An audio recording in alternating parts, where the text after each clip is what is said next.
¿Ven o no ven lo que estoy compartiendo? Se ve. ¿Sí se ve?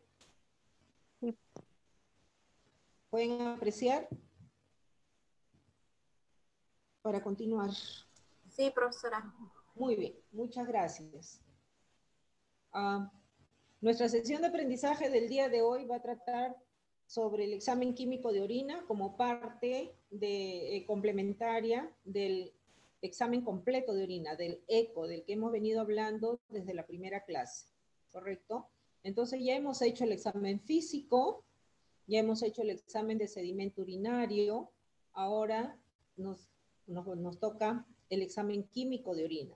Es decir, vamos a ver qué compuestos químicos contiene la orina.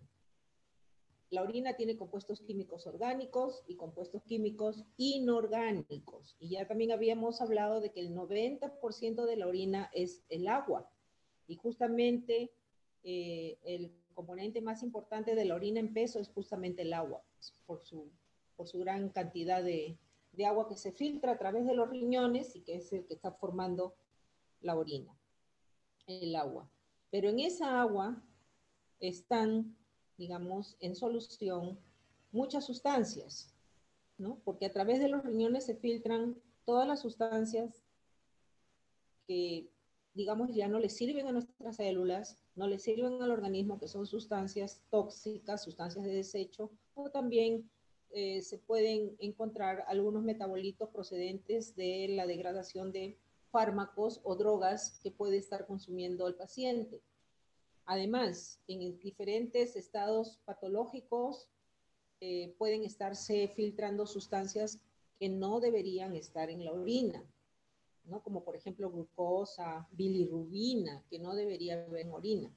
Entonces, también se pueden determinar mediante diferentes pruebas de laboratorio. O, en este caso, el examen químico, la forma más rápida de hacerlo es utilizando unas tiras reactivas, el método de las tiras reactivas, que lo vamos a ver dentro de un momento, ¿no? Entonces, tenemos aquí dos columnas donde podemos apreciar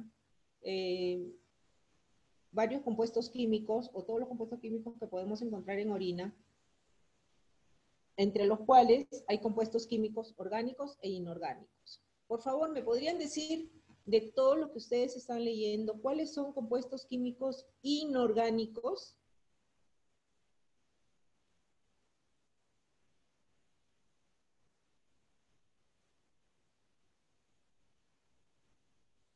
A ver, activen sus micrófonos.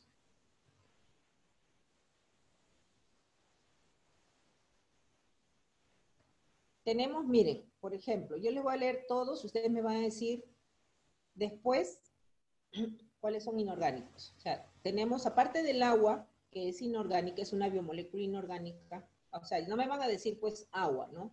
Yo quiero que me digan de los que voy a leer.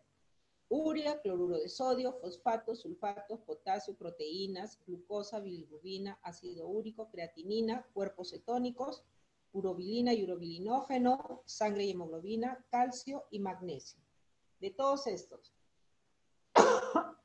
perdón, de todos estos, ¿cuáles son inorgánicos? Los sulfatos. Ok, Renato, los sulfatos. ¿Quién más? A ver, otro participante.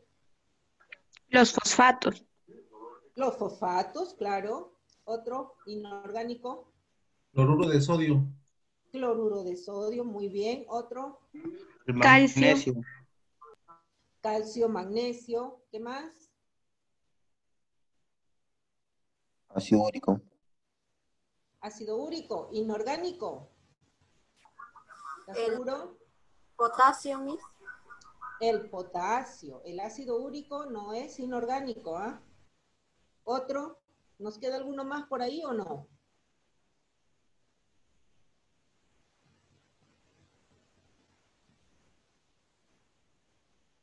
¿Qué dicen? A ver. ¿Hay o no hay? ¿Sí o no? Cuerpos cetónicos. Raúl, ¿qué dices? ¿Cuerpos cetónicos? Cuerpos cetónicos como compuestos inorgánicos. Profesora, Dime, hijo. la urea vendría a ser Inorgánico, porque, o sea, es del amoníaco, o no sé. Es orgánica la urea. Ujú. Ah, ya. La urea es La orgánica, urea, el ácido úrico, la creatinina. son orgánicos. Los cuerpos cetónicos también, ¿se acuerdan cuando hemos hecho en bioquímica cuerpos cetónicos, cetogénesis? Ácido beta-hidroxibutírico, ácido acetilacético, acetona, todos tienen carbono. Todos los que tienen carbono son compuestos orgánicos. Los compuestos del carbono son compuestos orgánicos. ¿Glucosa tiene carbonos? ¿Qué dicen? ¿Glucosa tiene carbonos o no tiene carbonos? 6. Sí. Claro que sí. Tiene 6 átomos de carbono. Es un compuesto orgánico. La bilirrubina.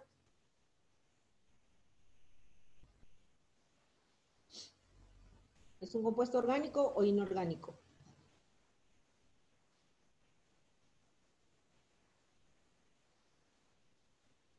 Es orgánico.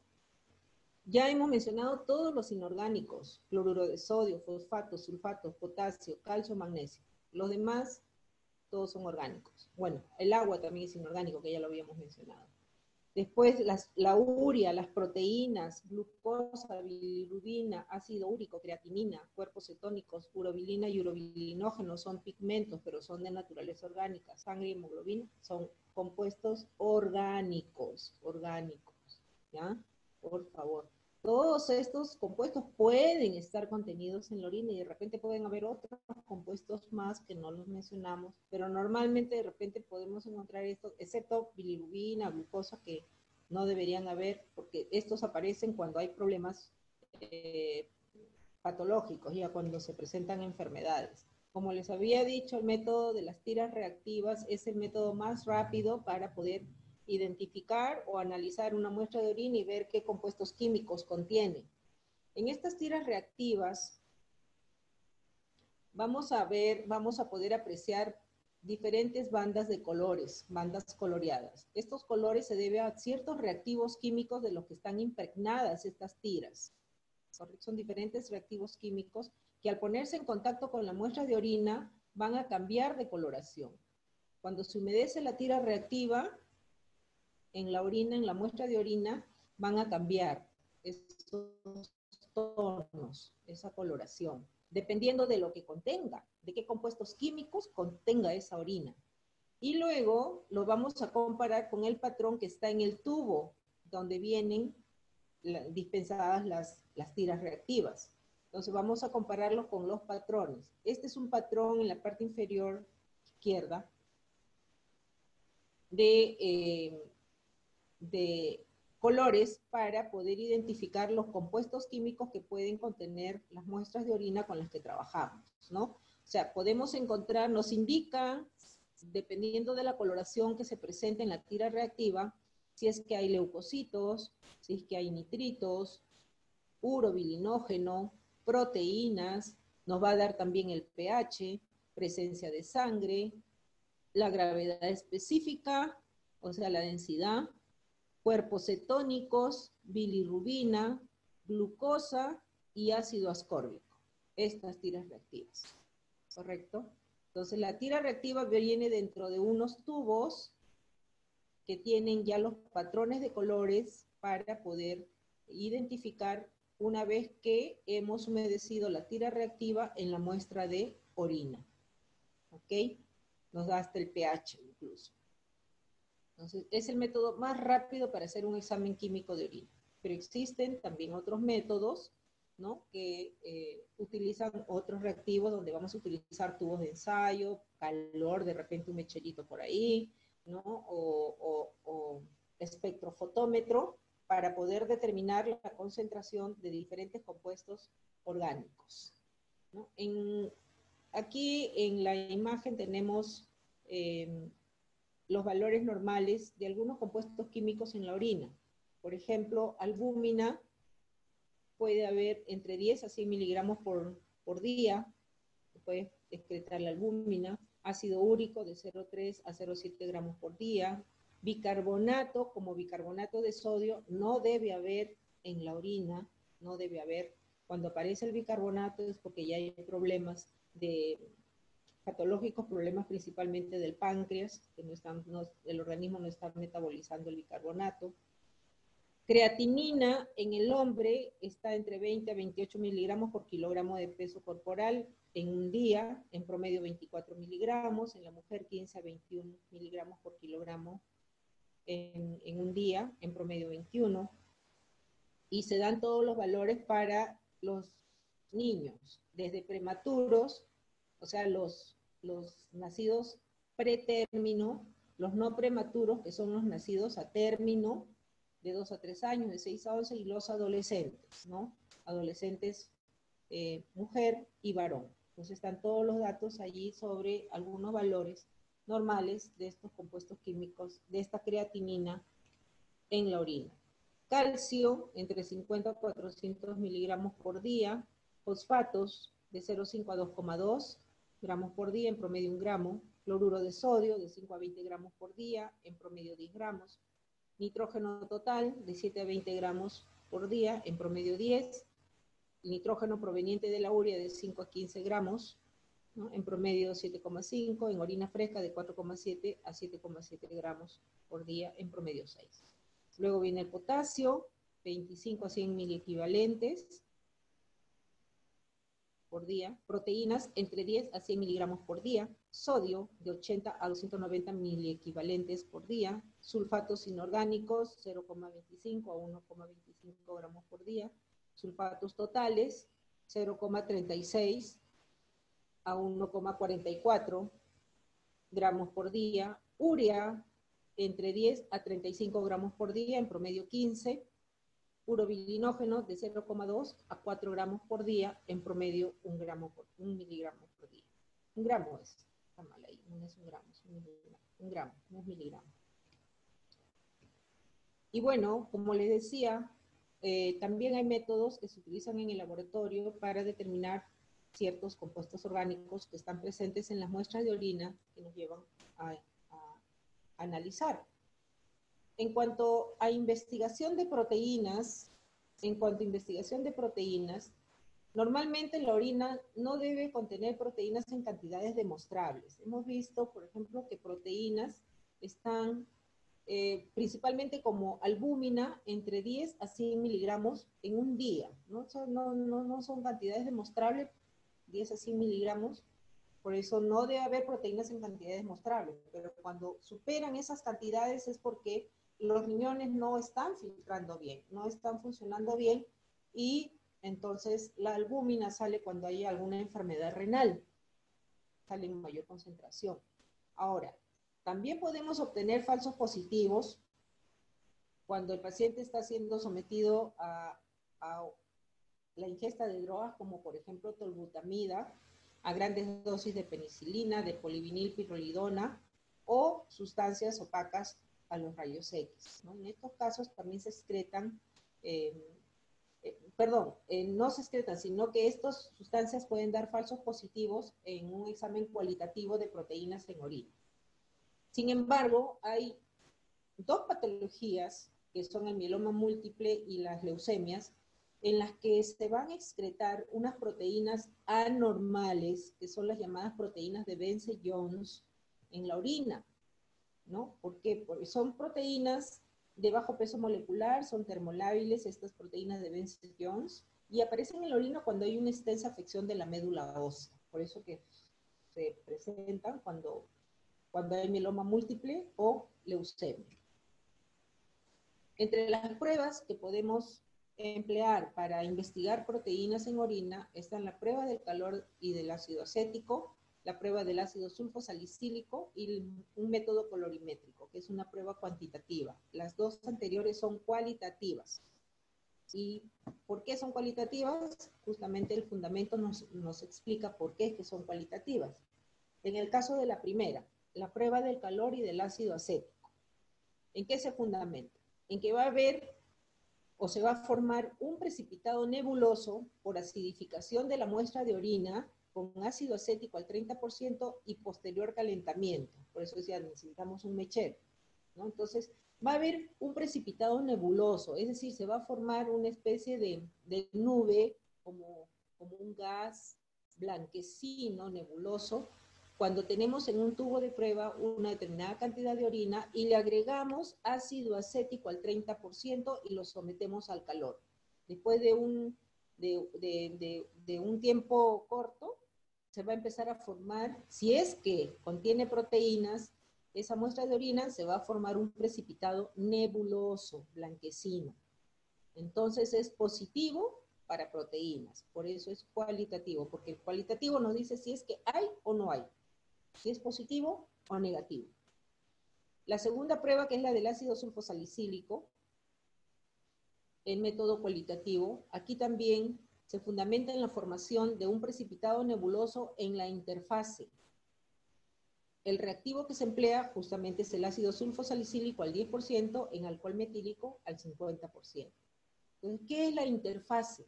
La interfase es el límite entre ambos líquidos, entre la muestra de orina y el ácido sulfosalicílico, la solución de ácido sulfosalicílico. Cuando se agrega ácido sulfosalicílico a la muestra de orina, se va a separar de la orina. Y en el punto de unión de ambos líquidos, si se forma un precipitado nebuloso, blanquecino, entonces decimos que es positivo para proteínas.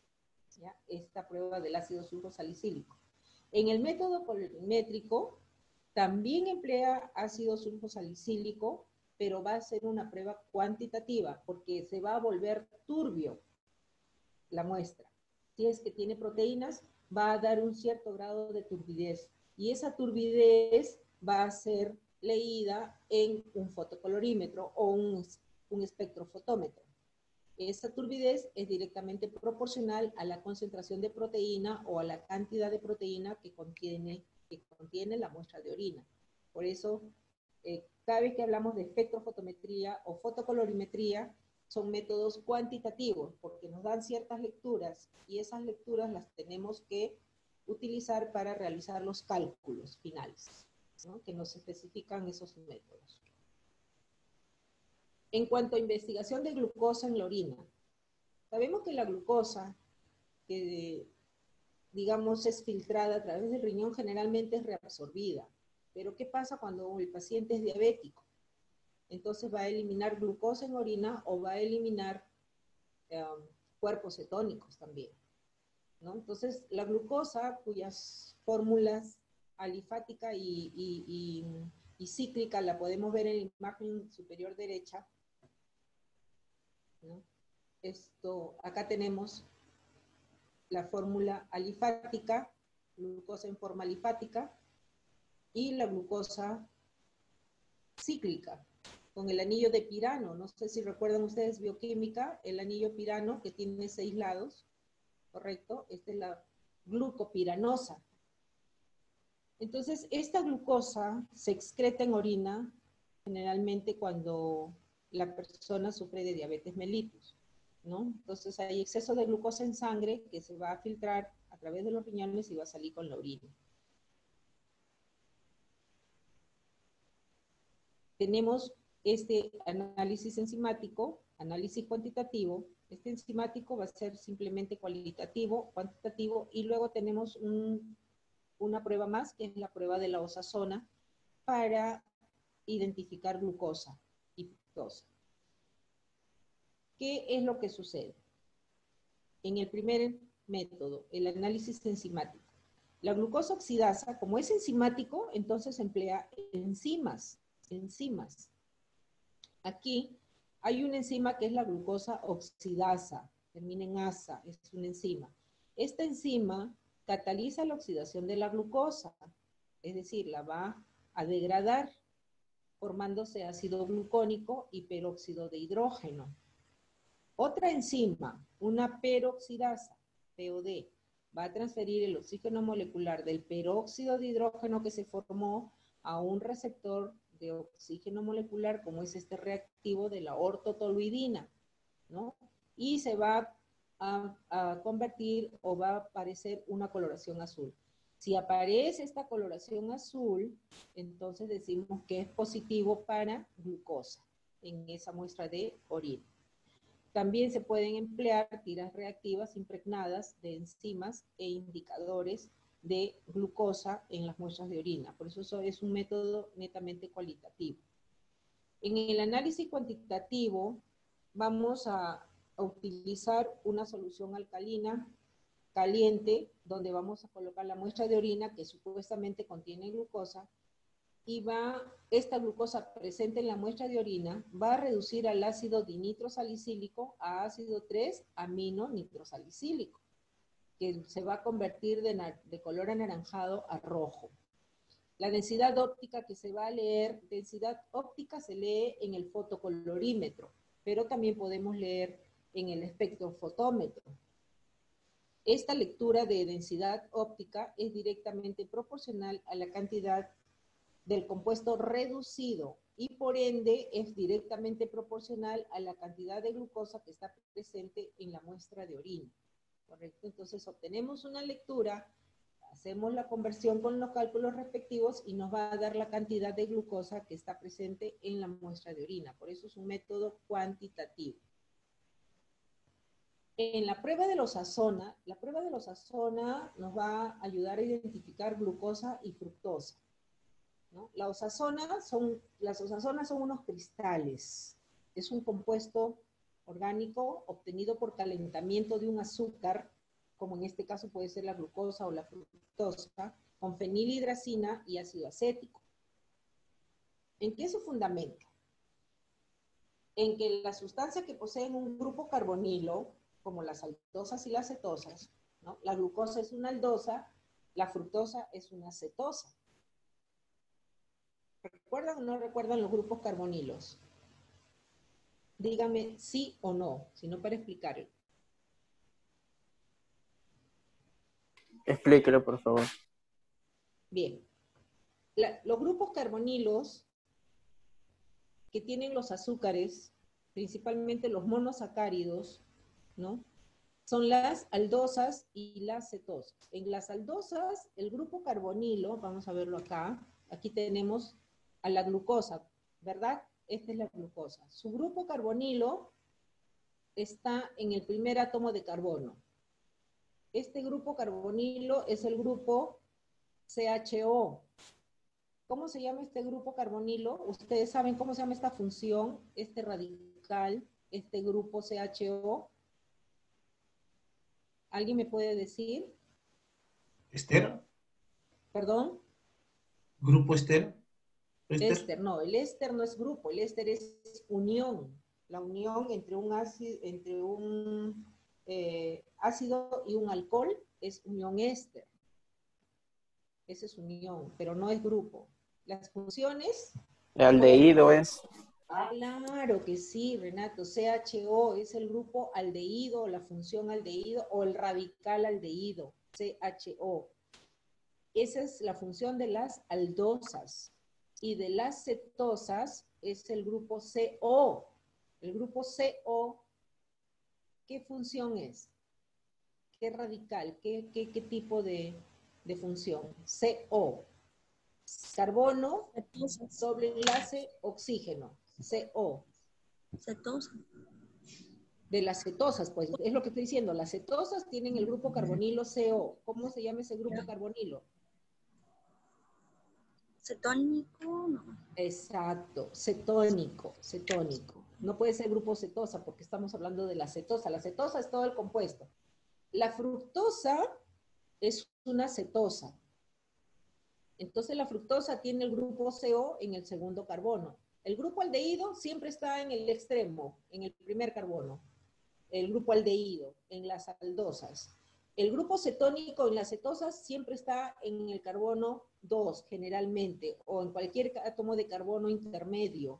Nunca está en los carbonos de los extremos, ¿ya? El cetónico siempre va interno, generalmente en el carbono número 2, el grupo CO, que es el de la fructosa. La fructosa tiene el CO acá, y arriba tiene un CH2OH, igual como el carbono 6. ¿Fructosa cuántos carbonos tiene? 6. 6, pues, 6.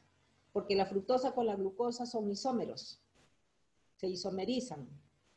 Cuando se degrada la glucosa, se va a isomerizar a fructosa en una de las etapas de la glucólisis. porque tienen 6 átomos de carbono. Entonces, la glucosa, que es una aldosa, el ser una aldosa o una aldohexosa, hexosa por la cantidad de carbonos, hexa significa 6, ¿no? Entonces, hexosa, aldohexosa, tiene el grupo aldehído. Ese es su grupo carbonilo. En el caso de la fructosa, que es una cetosa, su grupo carbonilo es el cetónico. Por eso la prueba de la osazona nos sirve para detectar el grupo carbonilo de las aldosas y de las cetosas.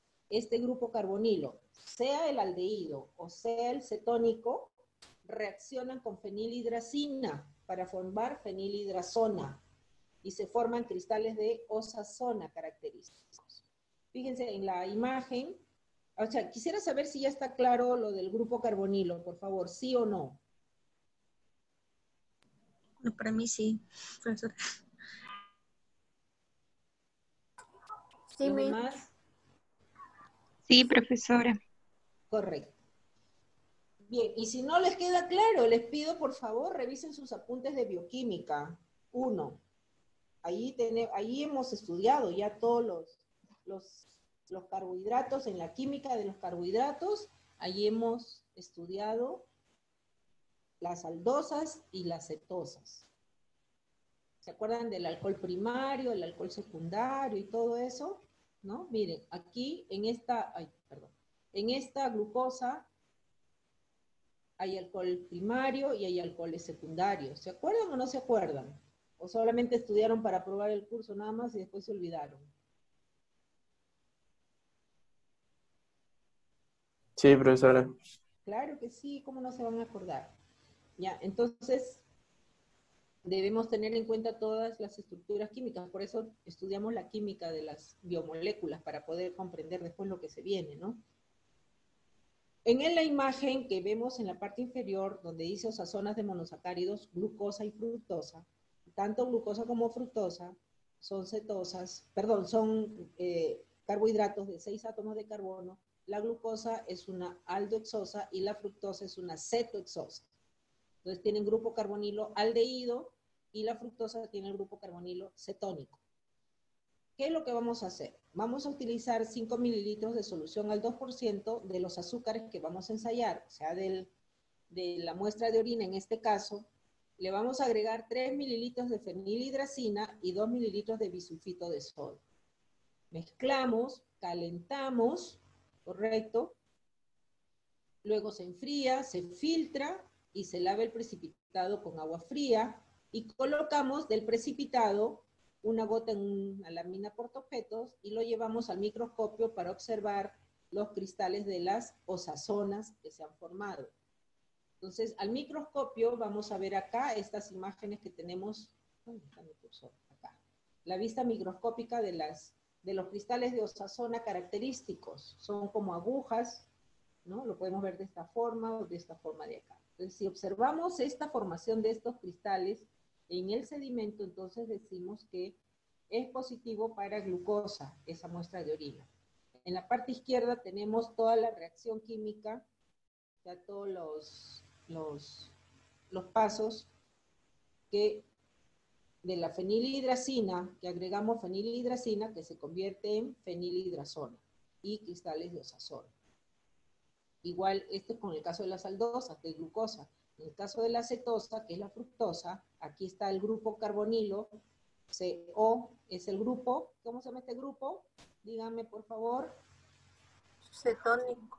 Cetónico, exacto, cetónico. También reacciona con la fenilhidracina para formar fenilhidrazona y cristales de osazona, que son estos de acá. Se tiene que ver al microscopio. ¿Okay? Esto es para identificar glucosa, para analizar glucosa en orina. Ahora, hemos dicho también que se forman cuerpos cetónicos y que pueden ser filtrados en la orina y salir, perdón, pueden ser filtrados por el riñón y salir con la orina al exterior.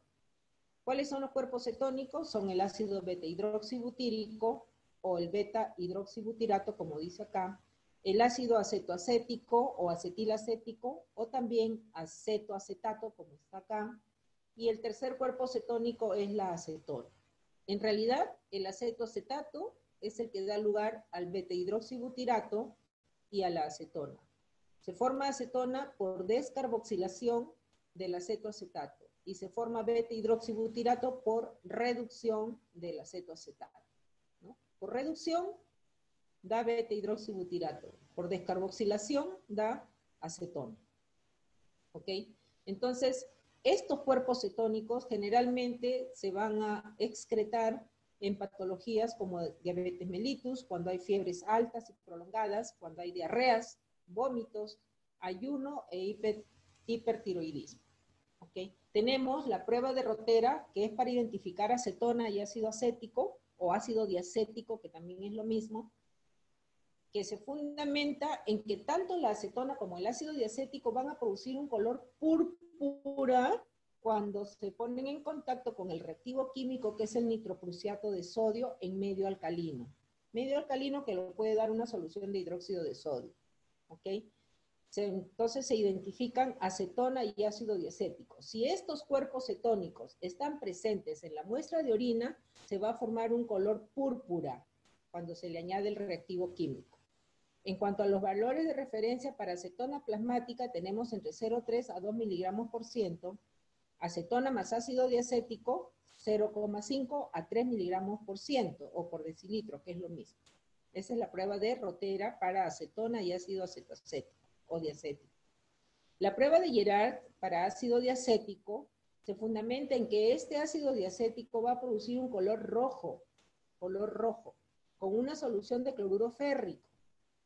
Y entonces utilizamos como reactivo químico el cloruro férrico. Si se vuelve color rojo cuando se mezcla con la orina, es porque hay cuerpos cetónicos. Ácido diacético. Ya entraron otra vez, ya les estoy diciendo que no vuelvan a pedir. Me sale esa bendita pantalla. Ya lo voy a emitir, pero que sea la última, por favor, porque tengo que dejar de compartir y volver a compartir. Ahora cuando vuelvo a compartir, me sale la pantalla verde. Diciendo que ya no interrumpan.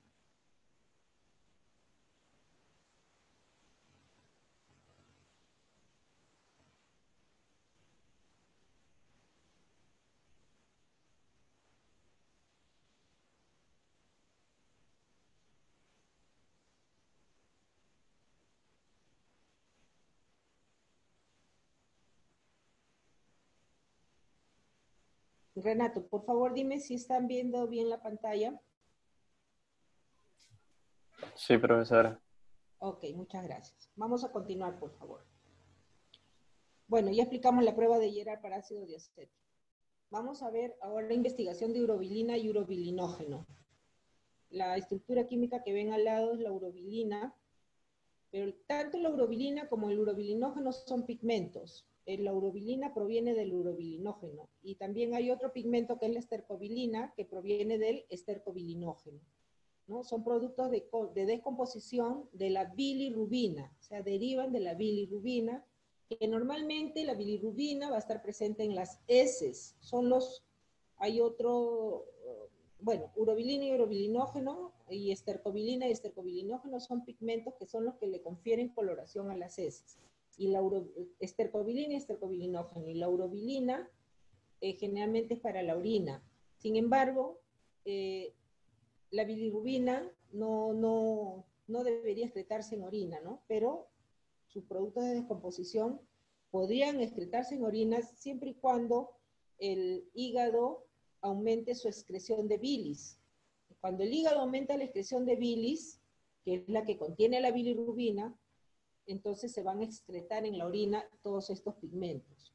Esto sucede en una ictericia hemolítica, no en la obstructiva, solamente en la hemolítica. La urobilina también se excreta en casos de infección de las vías biliares. El urobilinógeno en casos de anemia perniciosa y anemia hemolítica, en hepatitis, en toxemia del embarazo y en cirrosis. En todas estas patologías se secreta urobilinógeno en orina. Para investigar urobilina y urobilinógeno tenemos la prueba de Schlesinger, que se fundamenta en que el urobilinógeno va a ser oxidado a urobilina por acción del yodo. Entonces se utiliza una solución de yodo. Entonces reacciona con una solución alcohólica de acetato de zinc, formándose un complejo fluorescente verde. Entonces cuando se forma ese complejo fluorescente verde, decimos que hay presencia de urobilina y urobilinógeno en la muestra de orina. Investigación de sangre y hemoglobina. Cuando investigamos sangre y hemoglobina, si es macroscópica, vamos a tener muestras de estos colores más o menos que nos hacen sospechar, ¿no? Nos hacen sospechar que hay presencia de sangre en esa orina. Pero para confirmar la presencia de sangre o de hemoglobina en estas muestras de orina, ¿no? Tenemos que someter a un análisis. Cuando vemos estas muestras así de estos colores, decimos que hay hematuria. Generalmente, cuando las observamos y encontramos que hay sangre, entonces decimos la persona está sufriendo de hematuria o está teniendo hematuria. Quiere decir que está eliminando sangre en la orina. O sea, hay presencia de glóbulos rojos en la orina. En estos casos también es importante descartar una contaminación externa de la muestra de orina con sangre menstrual o proveniente de alguna herida o alguna lesión externa en los genitales de la persona. Entonces, cuando sucede esto, llegan con muestras de este tipo, hay que preguntar si es, digamos, la muestra de una mujer, de una dama, de una señora, preguntarle si es que está con su periodo menstrual. Y si les confirma que está con la menstruación, entonces mejor esperar a que termine el periodo para pedirle una muestra de orina nueva para poder analizar, porque de repente puede haber una contaminación con sangre menstrual. O también preguntarle si es que tienen alguna lesión o alguna herida en los genitales externos, porque también puede contaminar con sangre a esa muestra de orina. Cuando una muestra de orina contiene sangre, es común observar la presencia de cilindros hemáticos en el sedimento urinario, en este sedimento que vemos acá, ¿no? En este sedimento que es obtenido por centrifugación de la muestra de orina, ¿no? De la que está con hematuria, es frecuente encontrar en este sedimento cilindros hemáticos. Ahora, la presencia de sangre y hemoglobina en una muestra de orina se puede deber a una glomerulonefritis, a una pielonefritis, uretritis, cistitis, tuberculosis urogenital, en cáncer renal, en cáncer de vejiga, en cáncer de próstata, en litiasis renal. ¿Qué es litiasis renal? ¿Quién me dice? ¿Qué significa litiasis renal? Cálculo renal, piedras. Cálculos renales, piedras, cálculos en los riñones. Litiasis vesical. ¿Qué es litiasis vesical? A ver, ¿quién me dice? Piedra en la vesícula. En la Luana, vejiga. En la Ujú. vejiga. En la vejiga. En la En vejiga, la en la vejiga. vejiga. Flor de María, En la vejiga. cálculos en la vejiga, Ujú. exacto. Litiasis vesical. Vesical se refiere a la vejiga, no se refiere a la vesícula biliar, por favor. ¿no? Sí, profesora, me confundí. Exacto, uno se confunde, yo entiendo, no hay problema. Por eso es que les pregunto siempre, porque a veces nos confundimos, ¿no? Entonces, en litiasis renal, en litiasis vesical también se elimina sangre en la orina, en infarto de riñón, en trombosis de la vena renal. En general, en toda patología relacionada con el riñón se puede eliminar sangre y hemoglobina en la orina, ¿ya? Ahora, eso en el caso pues de que veamos muestras así como las que estamos observando, que están sanguinolentas. Eso es una macrohematuria, pero también puede haber microhematuria. No sabemos, puede venir una orina amarilla como la que tenemos acá, amarillo bastante turbia, ¿no? Pero no nos hace sospechar de que tiene sangre, que contiene sangre, ¿no? Entonces para eso se centrifuga y se observa el sedimento. Y si encontramos eritrocitos en el sedimento urinario, entonces hay microhematuria. Esa microhematuria se observa generalmente en casos de riñón poliquístico, en hidronefrosis, en apendicitis aguda y cuando hacemos ejercicios violentos, generalmente, ¿no? Hacemos funcionar mucho el riñón cuando hacemos ejercicios violentos, entonces pueden haber ciertas hemorragias pequeñitas, ¿no? A nivel del riñón, y eliminamos sangre en pequeñísimas cantidades en la orina que no son visibles a simple vista, pero en el examen de sedimento urinario encontramos a los eritrocitos. Entonces allí decimos que hay microhematuria. Para investigar sangre y hemoglobina en la orina utilizamos varios métodos. Uno de ellos es el método de la benzidina. La benzidina es un reactivo químico que identifica específicamente a la presencia de sangre en la orina. La benzidina,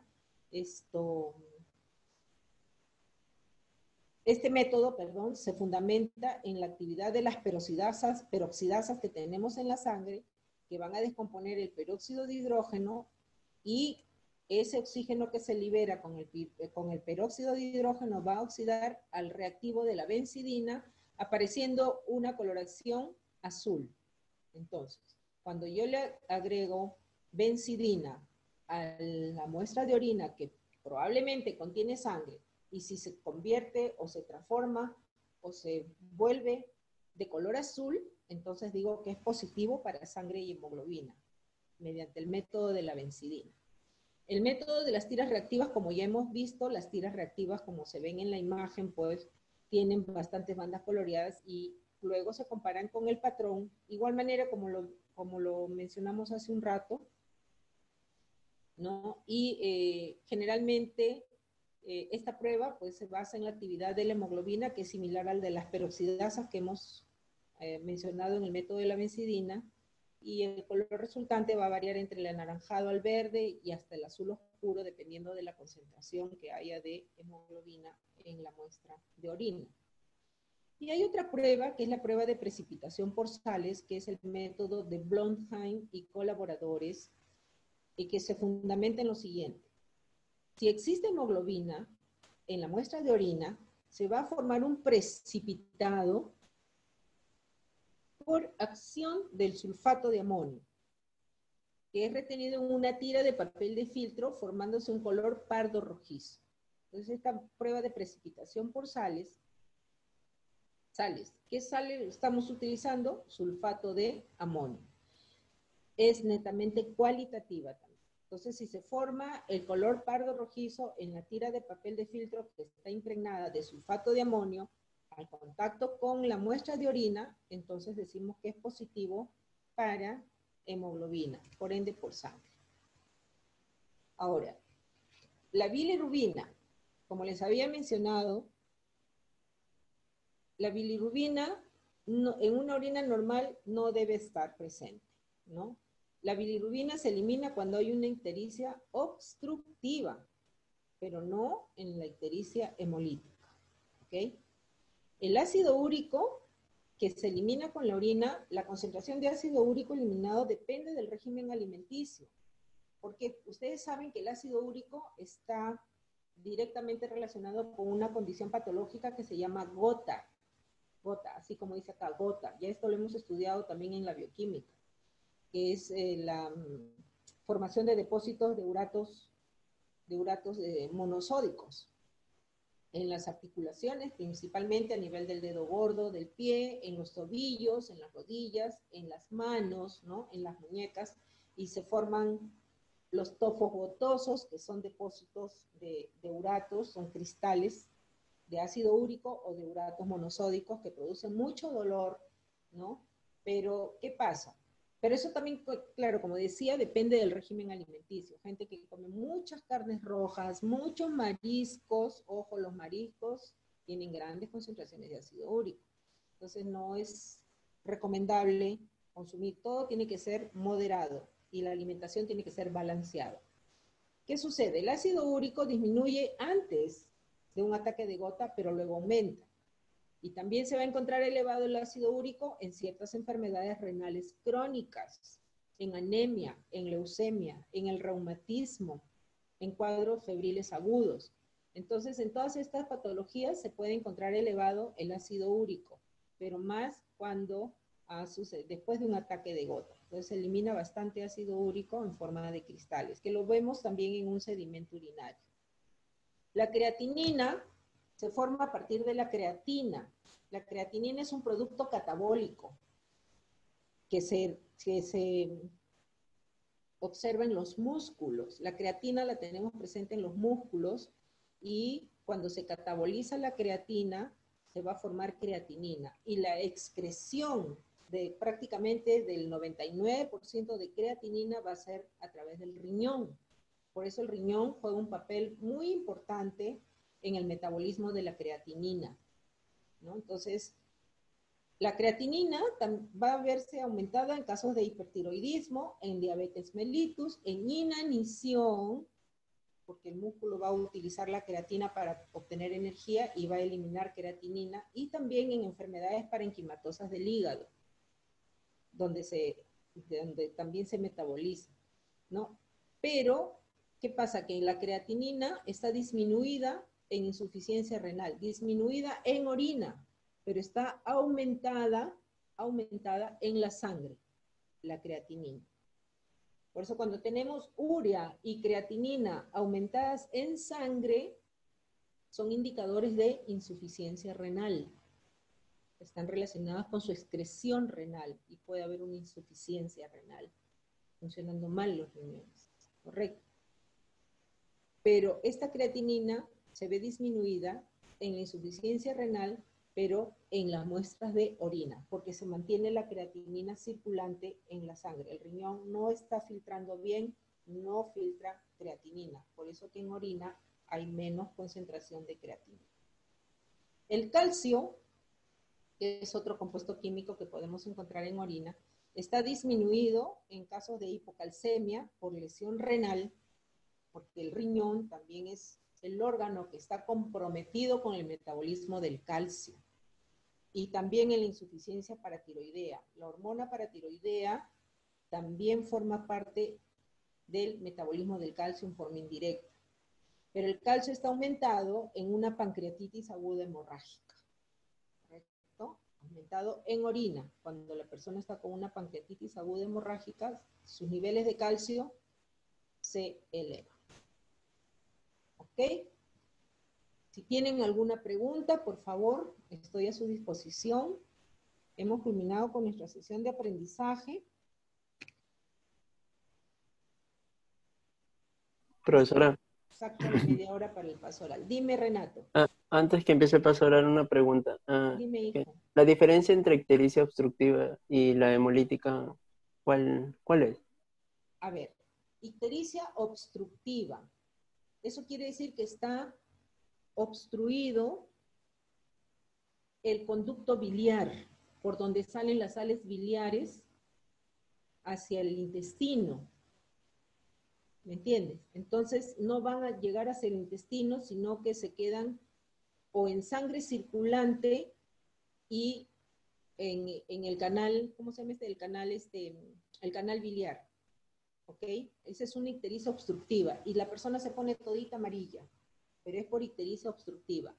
En una ictericia hemolítica significa que la ictericia no es causada por un derrame biliar o por derrame de sales biliares, sino por hemólisis de los glóbulos rojos. Como los glóbulos rojos contienen hemoglobina, ¿ya? La hemoglobina se cataboliza a bilirrubina, primero a biliverdina y después a bilirrubina. Entonces, los niveles de bilirrubina se incrementan en la sangre. Esa es una ictericia hemolítica. Esa es la que le da a los recién nacidos. Exacto. Ahí. Es Ya, la materno-fetal. Es la ya. eritroblastosis fetal, ictericia hemolítica. Profesora, mi compañero Aldair dice que ya lo puede dejar entrar para su paso. Sí, ¿Él está sí. presente? Sí. Sí, todos están presentes, sino que algunos se desconectan por el problema que tienen con sus internet. ¿Dónde está? Sí, me dijo, es que lo que pasa, él estuvo presente en la asistencia y dentro de un tiempo se desconectó por su internet Sí. que está fallando. pero Sí. no me escribió para que le avisara a esta hora porque no quería interrumpirlo. Dile que ingrese. ¿Cómo se apellida él? Él es Aldair, ay, ¿cómo No es? tengo acá como Es Aldair. Hernández Espino.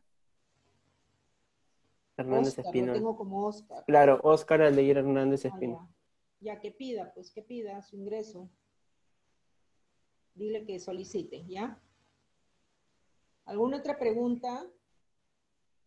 Tenemos exacto 20 minutos. Vamos a tomar el paso oral de la clase anterior. ¿Qué hicimos en la clase anterior?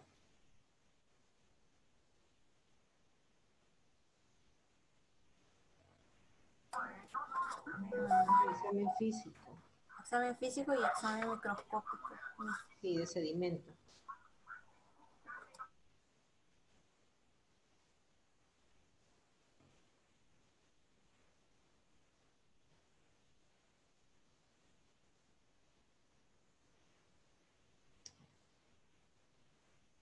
Deseo eliminar, no. Deseo admitir. Ya. A ver, ¿dónde está mi cosa? A ver, Abregu Muriel.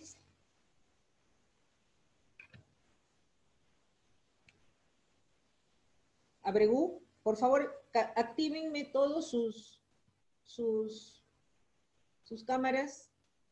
Sus cámaras, por favor, activen todas sus cámaras y cuando los llame, activan su micrófono también. Alondra. Ahí estás, Alondra.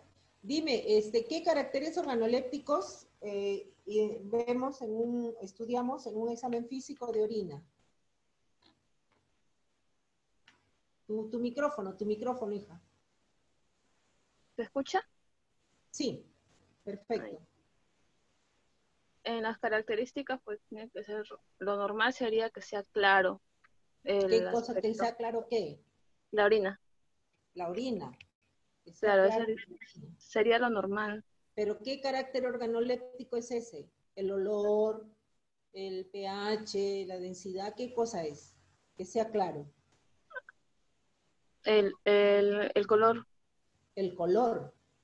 claro, que sea Claro. claro, pues ya, bueno.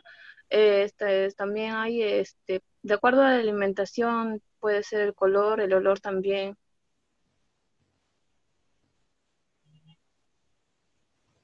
¿Y la turbidez? La turbidez. ¿En dónde se estudia la turbidez? ¿En qué carácter organoléptico? El color de la orina. ¿En el color? Claro.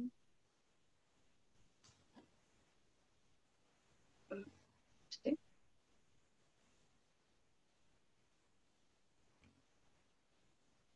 ¿Qué es diuresis? La diuresis es lo normal. ¿Qué es diuresis? Es la eliminación normal de la orina. Eliminación normal de la orina. Ya. Alarcón Gutiérrez, por favor, actívenme todas sus cámaras. Quiero verles las caras a todos. Alondra, Renato, Uber, Ruth, Yulisa, Flor de María, Daisy, Danixa, Oscar, Sioban, Luana, Marjorie. Eso es lo que quiero ver en sus caras. ¿Quién es Alarcón Gutiérrez? ¿Dónde está? Presente, profesora.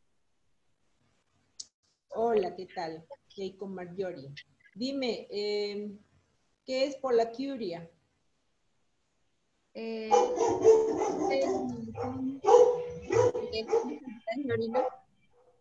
¿Cómo? La eliminación de grandes cantidades de orina. Grandes cantidades de orina. ¿Y qué es poliuria?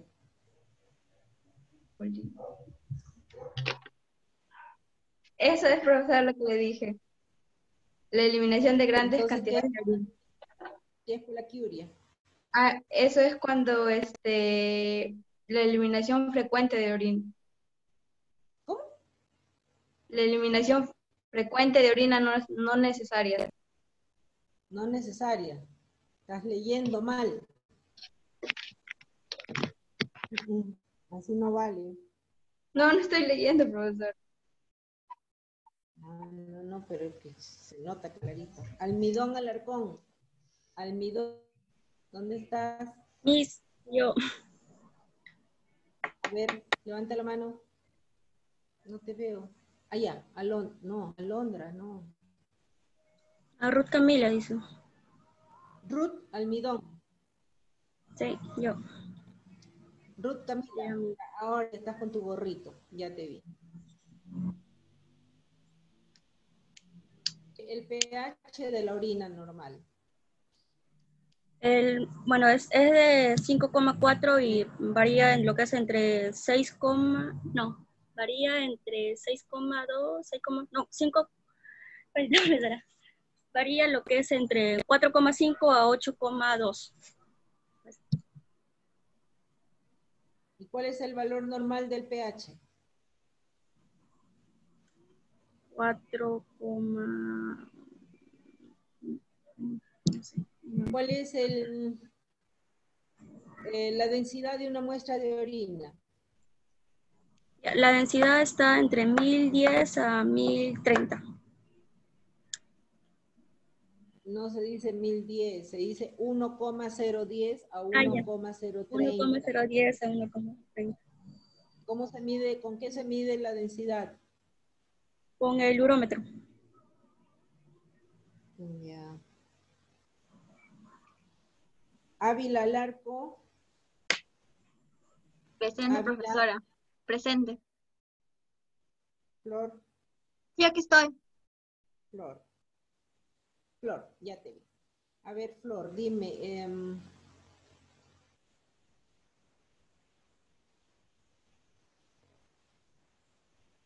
¿Qué es oliguria? ¿Cómo? Oliguria, ¿qué es oliguria? Allá. Oligurias es la eliminación. Ahí decía entre paréntesis hipouresis. Pero, más o menos ya. Ese es su sinónimo. Yo te estoy Ah, preguntando ya. qué es la hipouresis. Ah, ya, ya, ya. Entonces es la eliminación. Eliminación. Oliguresis. Excreción deficiente de orina relacionados a la ingesta de líquidos. Ahí está, ya me acordé. En relación con la ingesta de líquidos. ¿Y en qué caso se presenta la hipouresis o oliguria? La oliguresis, cuando... No, oliguresis no. Entonces, Oliguria o hipouresis. Ah, ya, ya. Digamos, en personas que no toman mucho líquido. La ingesta de líquidos. Dime dos patologías más o dos casos más, dos estados más. Cuando la persona presenta problemas renales. ¿Qué problemas renales? Obvio que son problemas renales, pero ¿qué problemas renales? Glomerulonefritis. ¿Cómo? Glomerulonefritis. Glomerulonefritis.